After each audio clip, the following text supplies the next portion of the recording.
Hashtag गौमाता राष्ट्रमाता in the comment section. जय जवान जय किसान जय हिंदुस्तान। आप सबों का स्वागत करता हूं मैं आपके अपने यूट्यूब चैनल पे। आज का दिन है 2 अप्रैल 2026 और आज हम लोग खेलने वाले हैं मुंबई LTT सुपरफास्ट एक्सप्रेस, जो कि दीनदयाल से प्रयागराज चौकी के लिए है और ये भी दीनदयाल से प्रयागराज चौकी के लिए। लगता है ये ट्रेन भी हग मुद देगा वहाँ पे जाके काली हाट पे। तो चलिए देख लेते हैं इस ट्रेन का भी क्या स्टेटस है। अगर ये ट्रेन में हमें 5 मिनट से ज़्यादा सिग्नल मिलने में डिले आता है, 5 मिनट के बाद सिग्नल नहीं मिलेगा तो हम भी इस गेम को इस वीडियो को कट कर देंगे, क्योंकि ज़्यादा देर वेट करने का कोई फ़ायदा नहीं। इस गेम में जनरली 1 से 2 मिनट के अंदर सिग्नल मिल जाता है मैक्सिमम, और जिसमें नहीं मिले तो वो वहाँ पे जाके स्टक हो जाता है गेम। तो आगे क्यों ही उस पर मेहनत किया जाए दोस्तों। और आज आप सबों को बताते अत्यंत खुशी हो रही है कि हम लोग 2026 साल के चौथे महीना में प्रवेश कर चुके हैं, और इसी के साथ हमारा हिंदू नववर्ष भी प्रारंभ हो चुका है, जो कि 27 मार्च 2026 को हुआ था। पहले से हम रिवर्स करेंगे। सॉरी, थोड़ा बैकग्राउंड नॉइज़ आ रहा है, इस कारण से थोड़ा सा भी ट्रेन को रिवर्स ले जाते हैं। फ्रेम भी ड्रॉप हो रहा है गेम का। ये देखो प्रयागराज पे नहीं है, दीनदयाल उपाध्याय पे भी हमारी ट्रेन लगी हुई है। यहाँ सभी अपन वेट कर रहे हैं अपने सिग्नल के होने का। दीनदयाल उपाध्याय जंक्शन पे अभी अपन खड़े हैं। ब्रेक को फुल करते हैं, हमें सिग्नल मिल चुका है और डायरेक्ट नॉन स्टॉप हमें प्रयागराज चौकी जंक्शन 43 किलोमीटर दूर जाना है। तो डायरेक्ट हमें रूट मिला है। तो अभी हमारा लगभग 2 मिनट का इंट्रो हो चुका है। इसके बाद अपन देखते हैं कि हम कितने जल्दी इस गेम को कंप्लीट कर सकते हैं, एक्सेप्ट रेड सिग्नल को छोड़ कर के। चलिए आपको दिखाते हैं हमें कौन सा बॉगी मिला है। मिला तो LHV है, और ये वाला लॉन्ग मोड साइड कैबिन जो कि ठीक ठाक है, जिसके अंदर सिग्नल भी दिख जाते हैं। बहुत बढ़िया है। और हमारी ट्रेन जो है मैक्सिमम एक्सेलरेशन की ओर जा रही है। और सबसे अच्छा बात, मुंबई LTT सुपरफास्ट एक्सप्रेस जो कि ट्रेन नंबर है, इसका हम अनाउंसमेंट आपको सुनाने वाले हैं। कैसा लगेगा अनाउंसमेंट, सुन के बताइएगा। मुंबई LTT एक्सप्रेस 12,142 यात्रीगण कृपया ध्यान दें, गाड़ी संख्या 12142 मुंबई से आने वाली लोकमान्य तिलक टर्मिनस को पहुंचने वाली मुंबई लोकमान्य तिलक टर्मिनस वाया प्रयागराज से दीनदयाल उपाध्याय जंक्शन, सॉरी थोड़ा गलत हो गया। यात्रीगण कृपया ध्यान दें, गाड़ी संख्या 12,412 जो दीनदयाल उपाध्याय से चलकर प्रयागराज चौकी जंक्शन को जाने वाली Mumbai Lokmanya Tilak terminus superfast express platform क्रमांक 2 से रवाना होगी। अंग्रेजी में तो बोलने नहीं आता है, तो हिंदी में ही मज़ा लीजिए। और शानदार एक्सेलरेशन, और हमें जो फ्रेम मिल रहा है वो 30 मिनट सेकेंड का फ्रेम मिल रहा है। तो सबसे पहले आप सबों को हिंदू नववर्ष की हार्दिक शुभकामनाएं। अब मैं तो खैर बहुत पहले ही वीडियो रिकॉर्ड कर रहा हूँ, आपको उस टाइम पे मिल जाएगा। शेड्यूल का कमाल है, तो कोई कुछ नहीं बोलेगा। पूरा फील देने का कोशिश कर रहा हूँ कि आपको लगे कि हाँ भाई करंट में रिकॉर्ड होके आया है वीडियो। आज अपन क्या टॉपिक पे बात करें, हमें वो समझ नहीं आ रहा है।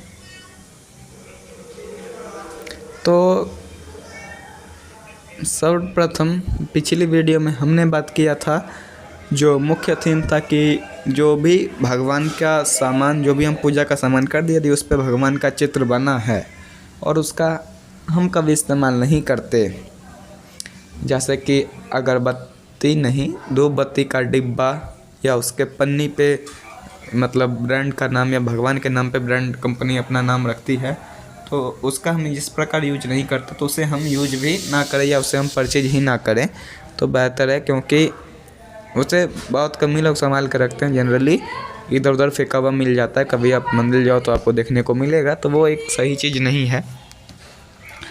आज मैं बात करूँगा पता नहीं, एक इंडियन ट्रेन सिमुलेटर का जो कैरियर वाला सीजन था जिसके अंदर लोकेशन वाला भी पेंडिंग है, जो हमारे बहुत पहले से रेगुलर देखते हैं उन्हें पता होगा, उसके अंदर एक सीजन 3 चल रहा है अभी, जिसके अंदर हम काउ प्रोटेक्शन, गौ माता की रक्षा कैसे हो, इसके ऊपर काफ़ी सारी चीज़ें पे बात कर रहे। तो उसमें से एक टॉपिक उठाते हैं जो कि प्लास्टिक वाला था, वो काफ़ी शायद छोटे कम समय के लिए ही हम उसमें बोले थे। तो एक प्लास्टिक तो यार देखो नुकसान तो पहुंचाता है, जो बात है। आप कभी गंगा नहाने जाओ, ठीक है, गंगा जी अगर गए हो तो देखना आपको कहीं ना कहीं प्लास्टिक रेत में फंसा हुआ, पानी में हिलता हुआ तैरता हुआ मिल जाएगा। प्लास्टिक छोड़ो, शीशा भी मिल जाता है। और मतलब मैं जहाँ गंगा नहाने जाता हूँ या फिर जनरली आप कहीं भी जाओ तो वहाँ पे आपको एक दो बोट चलते हुए मिल जाएंगे, उस बोट से पानी जो निकलता है वो भी गंगा जी में गिरता है। तो ओवरऑल बहुत सारी चीज़ें होती है। और अगर आप कहीं थोड़े शहर के एरिया में जाओ और जब विसर्जन हो, जैसे दीपावली हो, दीपावली के बाद जाओ, मूर्ति विसर्जन जैसे दुर्गा माता का विसर्जन हो, सरस्वती माता का विसर्जन हो, उस समय आप जाओगे ना तो आपको देखने को मिलेगा काफ़ी सारे जो सीमेंट के मूर्ति होते हैं ना वो भी बनाए जाते हैं और उससे भी विसर्जित किया जाता है। तो ना तो वो ठीक से पानी में घुलते हैं ना ही कुछ होता है, और वो उसके ऊपर पेंट रहता है। अगर आप उसे थोड़ा मतलब पानी में डाल करके, पानी डालो और थोड़ा हाथ से मलो इन द सेंस रब करो तो वो अपना पेंट छोड़ते हैं। तो अब देखो यार, ऐसा करना तो गलत है, लेकिन ये चेक करने के लिए कि ये पानी है या नहीं, या इससे किसी दूसरे को चोट ना लग जाए, तो वो थोड़ा चेक करना पड़ता है। और माना ये चीज़ मैं गलत कर रहा हूँ तो इस पे बोलना आपका हक है, आप मुझे डांट सकते हो डांटना चाहो तो। सबसे पहले प्लास्टिक काफ़ी मेजर रोल प्ले करता है दुनिया में। जब आप कुछ भी खरीदो वो एक प्लास्टिक के अंदर ही आपको बन के मिलता है। लेकिन हाँ, प्लास्टिक के ममेरे चचेरे भाई अताऊ भी आ चुके हैं जो कि ज़्यादा चलते नहीं हैं। आज भी ब्लैक, ब्लू और येलो, वाइट, इस तरीके के प्लास्टिक 2 किलो, 5 किलो, 1 पाव, ऐसे वाले प्लास्टिक काफ़ी ज़्यादा इस्तेमाल में आते हैं। तो ओवरऑल सब चीज़ का कारण मुझे कहीं ना कहीं प्लास्टिक लगता है। अब कोई प्लास्टिक यदि रोड पे गिरा है और उस पर मतलब, अच्छा एक चीज़ बताओ, जब भी कोई प्लास्टिक का बोतल होता है या कुछ भी होता है तो वहाँ पे क्यों लिखा रहता है कि do not store in cold place और डायरेक्ट इसको सनलाइट में मत रखो? क्योंकि प्लास्टिक सनलाइट से रिएक्शन करके आपका अगर कोई दवाई है तो दवाई को ख़राब कर सकता है, कोल्ड ड्रिंक है तो कोल्ड ड्रिंक ख़राब हो सकता है, पानी है तो उसमें माइक्रो प्लास्टिक मिल सकता है। काफ़ी सारी चीज़ें संभव होती है प्लास्टिक से। प्लास्टिक के अंदर प्लास्टिक बोतल, वाटर बोतल, पॉलीथीन, सब कुछ आता है यार। इतने प्लास्टिक का किया किया जाए। कहीं तो प्लास्टिक से सुनने में आया था बहुत पहले कि लोग पेट्रोल बना रहे हैं प्लास्टिक से, वो सुन के मुझे बहुत अच्छा लगा। मतलब प्लास्टिक कचरे से वो लोग पेट्रोल बना रहे हैं, शायद वो इंडिया में ही था।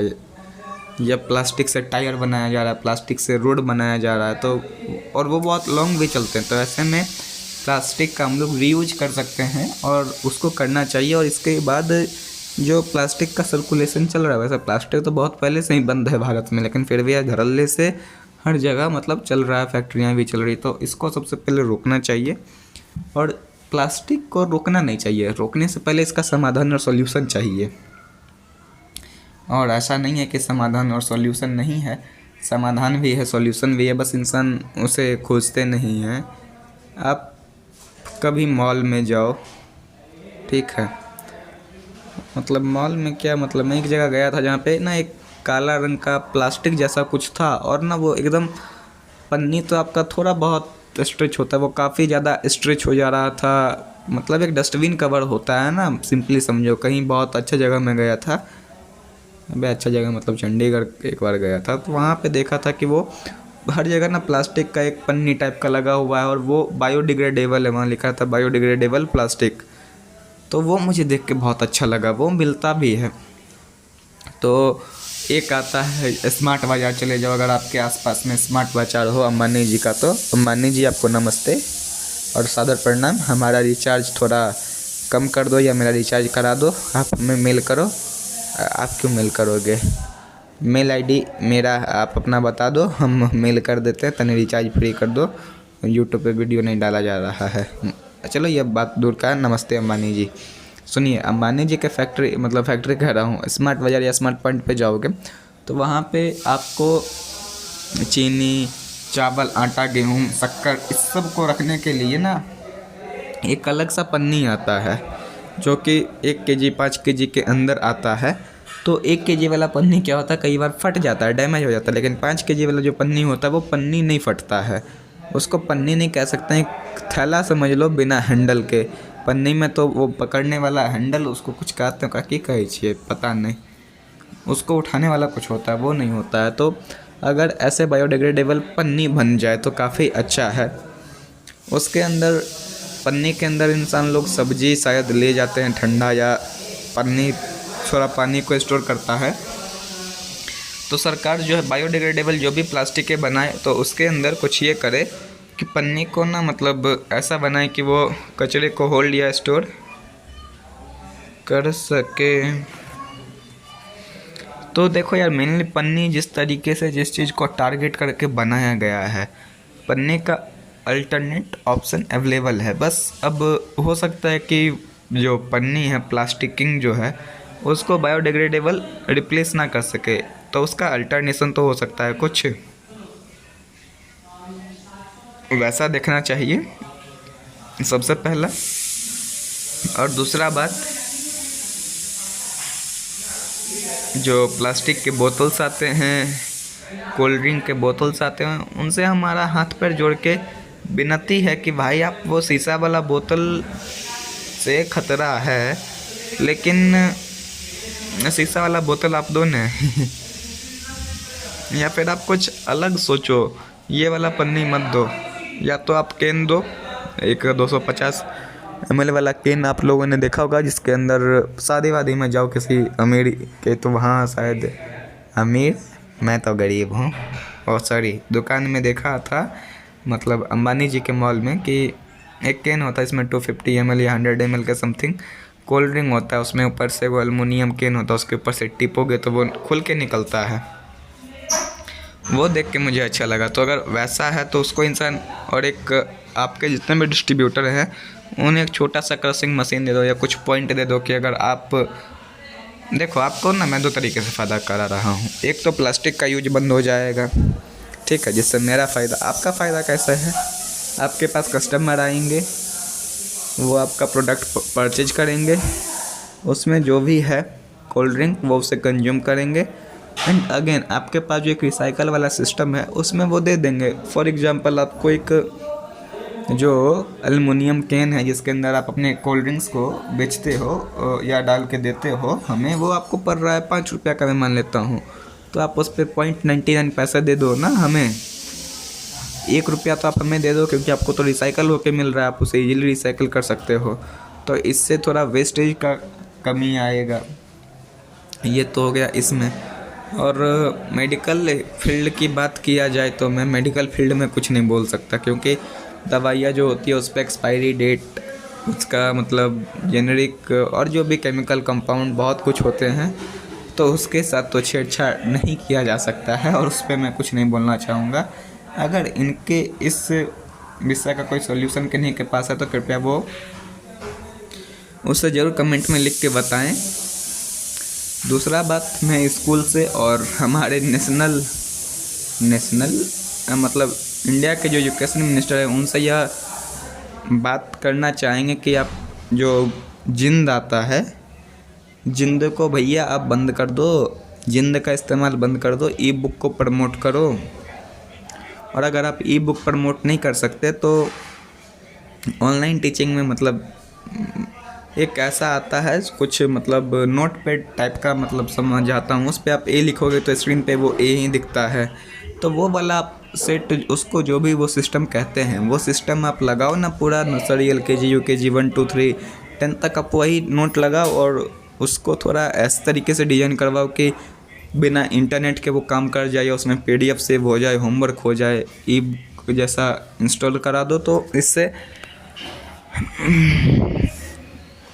जो है सो पेड़ों की कटाई बंद हो जाएगी, जिससे हमारा पर्यावरण बचेगा। और दूसरा कि बुक का जो मतलब कवर जिंद हटा भी दो, तो बुक का जो अपना कवर होता है उसके ऊपर भी एक पतला सा पन्नी का लेयर होता है जो पानी से बुक को बचाता है, तो उसमें भी कहीं ना कहीं प्लास्टिक थोड़ा बहुत तो यूज होता ही है, तो एक वो भी कम हो जाएगा। दूसरा, जैसे ही आप कॉपी और बुक को डिसमिस करोगे, है ना, तो आपके पास ई बुक बहुत अच्छा ऑप्शन हो सकता है। बाद में कि सबसे ज़्यादा कचरा तो फैलाने वाला हमारा भारतीय रेलवे, भले आज वो टिकट को ऑनलाइन कर दिया है, मतलब उन्होंने कर दिए हैं, पर फिर भी जो टिकट अपन ऑटोमेटिक टिकट वेंडिंग मशीन से लेते हैं या reservation PRS counter public reservation PRS system जो होता है, वहाँ से जो भी टिकट लेते हैं उसमें भी वो भी तो कहीं ना कहीं पेपर से बना है। और ऐसे हज़ारों टिकट्स रेलवे रोज़ सेल कर रहा है और वो टिकट ओनली 1 टाइम यूज़ में आते हैं। तो मैं ये कह रहा हूँ कि भाई रेलवे थोड़ा ध्यान दे लो। और एक जो तुम टिकट वाला फॉर्म देते हो यार, वो भी क्यों, मतलब वो दे भी क्यों रहे हो तुम? बैंक वालों, आप भी सुनो, मैं आपको भी कह रहा हूँ, किसी को कैश डिपॉजिट करना है, कैश विड्रॉल करना है, राइट, आप एक फॉर्म बना लो या फिर आप कुछ एक वैसा वेबसाइट QR बना लो, कुछ भी बनाओ आप। मैं नहीं कह रहा कि आप उसको मेन सर्वर से जोड़ दो, आप 2 डिस्प्ले का यूज करो। कागज़ को मतलब देखो यार, थोड़ा सॉल्यूशन महंगा होता है लेकिन इन्वायरमेंट को थोड़ा ठीक रखता है। आप 2 डिस्प्ले यूज करो, एक सिस्टम वो जो आपका मेन सर्वर जहाँ से आप अकाउंट में एंट्री वगैरह करते हो, दूसरा वो डिस्प्ले रखो। फॉर एग्जांपल मेरे पास एक QR लगा है रेलवे स्टेशन हो या फिर कहीं पे भी जहाँ पे मुझे फॉर्म भरना है, मैं उस QR को स्कैन किया, एक छोटा सा एप्लीकेशन बना दो। ओवरऑल अगर बैंक अपना अलग चाहे तो अलग अलग बैंक अपना एप्लीकेशन बना सकते हैं, रेलवेज एक अपना एप्लीकेशन बना ले, मतलब ऑनलाइन PRS काउंटर। मैं एक बता रहा हूँ थीम क्या हो सकता है, PRS counter formal form letter, Tatkal letter. तो उसमें क्या होगा कि एक बार मैं अपना सारा बेसिक डिटेल यहाँ पे डाल दिया, आपको जो जो लेना है, और मैं वहाँ पे सबमिट कर दिया। वहाँ पे आप ऐसा भी कर सकते हो कि जैसे आप टिकट जो हम लोग ऑनलाइन काटते हैं तो वहाँ पे आपका लोकेशन सर्च करके बताता है कि आसपास में कौन सा स्टेशन है, तो वहाँ से हमारा जर्नी के लिए स्टेशन सजेस्ट करता है। या तो हम वो कर लें, एक वहाँ से हम अपने काउंटर को सेलेक्ट करके भेज दें टोकन नंबर के साथ। मान चलो मेरा नंबर है 11th, 10वां व्यक्ति जो है, मैं जनरल की बात कर रहा हूँ, उसका टाइम है 1:30 पे उसका टिकट मतलब परचेजिंग ख़त्म हो जाएगा या जो भी टाइम लगे। मेरा है 1:35 पे टाइम, तो मेरे पास एक टाइम मैनेजमेंट भी बहुत अच्छा हो जाएगा और काउंटर पे फालतू का भीड़ भी नहीं लगेगा। उसमें कुछ करना नहीं है, जो हमारे क्लर्क होंगे, सीनियर क्लर्क जो रिजर्वेशन वाला टिकट काटते हैं, उनको बस एक छोटा सा काम करना होगा। फॉर एग्जांपल रिक्वेस्ट नंबर 19 है, तो वहाँ से वो देखेंगे, कीबोर्ड पे प्रिंट करेंगे और डायरेक्ट उस फ़ोन नंबर पे, जैसे IRCTC का अकाउंट होता है तो उस पर जैसे टिकट शो होता है, तो हम पैसा देंगे PRS काउंटर पे, लेकिन टिकट आएगा मेरे पास ऑनलाइन। मतलब आप बात समझ रहे हो ना? अब कहोगे भाई जिसके पास मतलब अगर मुझे ऑनलाइन ही यूज करना है तो मैं ऑफलाइन ही मतलब क्यों जाऊँ ऐसा करके? तो मैं ये कह रहा हूँ कि आप PRS काउंटर के लिए मैसेज को अलाउ कर दो, जैसे ऑनलाइन के लिए आप अलाउ क्यों ना कि मैसेज दिखा दो, नाम बता दो या अपना ID कार्ड दे दो, तो TT सर मान जाते हैं। तो आप भी एक नियम इंट्रोड्यूस कर दो, PRS काउंटर से काटा हुआ टिकट जिसका मैसेज हो और जो फॉर्म हम डाउनलोड करके भेजते हैं, और जब वहाँ के रिस्पेक्टिव सर या मैम जो भी बैठी हैं, जब वो हमें टिकट इशू करके देती हैं, तो वो अपना डिजिटल साइन सिग्नेचर और जो भी एक आता है एक वो मतलब फॉर्म के नीचे अपना सिग्नेचर, टाइम, पेड, अमाउंट कर दें और उसका एक PDF मेरे पास आ जाए ऑन सेम। फॉर एग्जांपल मेरा रिक्वेस्ट नंबर 19 था, तो मैं अपना ऐप खोलूँगा, मुझे पता रहेगा ना मैं एक दिन में इतने सारे टिकट के लिए अप्लाई किया था, तो मैं उसको क्लिक करूँगा, फिर वहाँ से मैं डाउनलोड करके सेव करके रख सकता हूँ। तो ऐसे करके कहीं ना कहीं हम इन्वायरमेंट को बचा सकते हैं। और बैंक के लिए सबसे आसान बात ये होगा कि उन्हें बहुत सारे फॉर्म के लिए पेजेज को मतलब कागज को काटने की ज़रूरत नहीं पड़ेगी। तो मैंने कहाँ से शुरू किया था? देखो, एजुकेशन के लिए भी सॉल्यूशन बताया, रेलवे के लिए भी बताया। वैसे ये बहुत बड़ा चीज़ है, लेकिन रेलवे के लोग चाहें तो ये कोई बहुत बड़ा मतलब वो सर दर्द नहीं है, इसे अब अडप्ट होने में थोड़ा टाइम लग सकता है। लेकिन एक बात बताओ, जब आज छोटा छोटा बच्चा फ्री फायर खेल रहा है, उसे रील स्क्रॉल करने आ रहा है, तो फिर ये चीज़ क्यों नहीं आएगा? हाँ, जो बड़े बुजुर्ग हैं उनके लिए आप ये सिस्टम रखो, लेकिन अब एक चीज़ बताओ, मैं एक पढ़ा लिखा इंसान हूँ, मुझे पता है how to use a phone, मैं एक टिकट बुक करना जान रहा हूँ, तो यार मैं क्यों फालतू में लाइन में लगूंगा, वो मैं रास्ता क्यों चुनूंगा, मैं तो बेहतरीन रास्ते पे जाऊंगा। ठीक है, तो वहाँ पे भी बहुत लोग शिफ्ट हो जाएंगे। इसमें पेमेंट ऑनलाइन या कैश जैसा हो वो अपना रेलवे देख ले, लेकिन रेलवे जो टिकट इशू करके दे रहा है वो नहीं हो। हाँ, ये तो हुआ भाई रिजर्वेशन का। बाद जनरल का क्या, तो भाई जनरल के लिए फिर अगेन जनरल वालों के लिए मेरे पास कुछ नहीं है। उनके बारे में रेलवे को ही कुछ सोचना चाहिए भाई। मैं रेलवे में नहीं हूँ, रेलवे पैसा दे तो मैं कुछ बताऊँ आइडिया, मेरे पास आइडिया है। तो please railway minister sir comment कीजिए, तो हम आपको अपना आइडिया शेयर करेंगे। वैसे एक छोटा सा मतलब यह बोले तो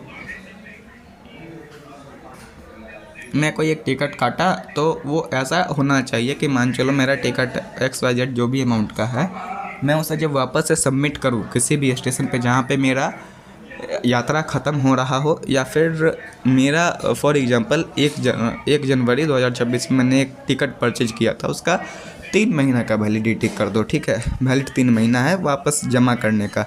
3 महीना बाद मैं जब उसे जमा करूँगा तो आपको एक पेज का, एक पेपर का टिकट का कुछ तो कॉस्ट पड़ता होगा, उसमें कुछ पॉइंट हमें मिल जाएंगे हमारे या पेरेंट्स के नंबर पे, और हम उस पॉइंट को रिडीम कर सकते हैं।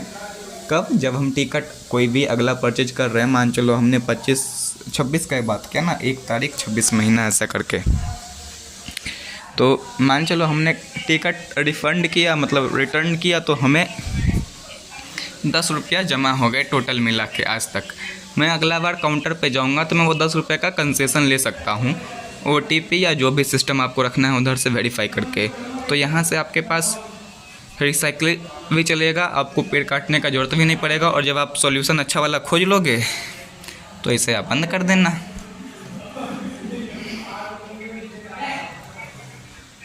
और जो लोग स्कूल में बिल और पेमेंट आता है तो उसे भी डिजिटली ऑनलाइन कर देना चाहिए, क्योंकि रिसिप्ट जो होता है जो मॉल में, पेट्रोल पंप पे, रेस्टोरेंट में दिया जाता है वो कागज़ का होता है, वो बस एक बार ही यूज होता है, तो उसे भी ऑनलाइन कर देना चाहिए।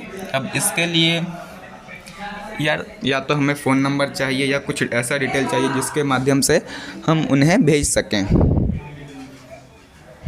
या कुछ वैसा। क्योंकि अब भाई देखो ये पेपर वाला है तो उसमें थोड़ा सा कौन क्या काटा वैसे वो रिकॉर्ड तो है, लेकिन फिर भी इसके लिए एक अलग से पूरा सिस्टम चाहिए इस पेपरलेस बनाने के लिए। पुलिस डिपार्टमेंट में भी ऐसा होना चाहिए, in every department, I am not saying in only for particular railway या किसी और के लिए, मैं कह रहा हूँ यार सबके लिए यही होना चाहिए। यही मुझे लगता है सॉल्यूशन है। बाद बाकी आप अपना राय रख सकते हो कि अगर ऐसा हो तो आपका कैसा मतलब इच्छा है। बाद बाकी आज की वीडियो आपको कैसे लगी आप हमें बता सकते हो। देखो यार रेलवे में प्लेटफॉर्म टिकट लो, कोई भी टिकट लो, टिकट तो हम फेंक ही देते हैं, लेकिन अगर उस टिकट के बदले हमें 10 पैसे भी मिल रहे हैं तो यार बहुत, भारतीय रेलवे मतलब बैकबोन कहा जाता है मिडिल क्लास फैमिली का। तो यार जितना बार भी हमने लेट से हमने 10 टिकट लाया तो भाई 1 रुपये का डिस्काउंट तो मिल रहा है, तो वो हम क्यों ना करें। हाँ, लेकिन इसमें आपके जो ऑफिसर लोग होते हैं ना रेलवे में, एक बार नौकरी लगने के बाद वो अपने आप को माई बाप समझने लगते हैं, तो उन्हें थोड़ा समझा दीजिए कि वो पब्लिक सर्वेंट हैं तो पब्लिक को अच्छे से डील करें। उन्हें तो डील करना आता नहीं, बहुत ही हमने देख लिया है वीडियोस, तो हमें कोई प्रूफ देने की ज़रूरत है नहीं। बाद में कि ये चीज़ तो अच्छे से आप भी जानते हो, आपको बताने की कोई आवश्यकता नहीं है। सब लोग लगे पड़े हैं छिपाने के लिए। हाँ, सभी लोग को मैं फिर से कह रहा हूँ कि सभी लोग रेलवे में गद्दार या इस तरीके से नहीं होते, लेकिन कुछ एक लोग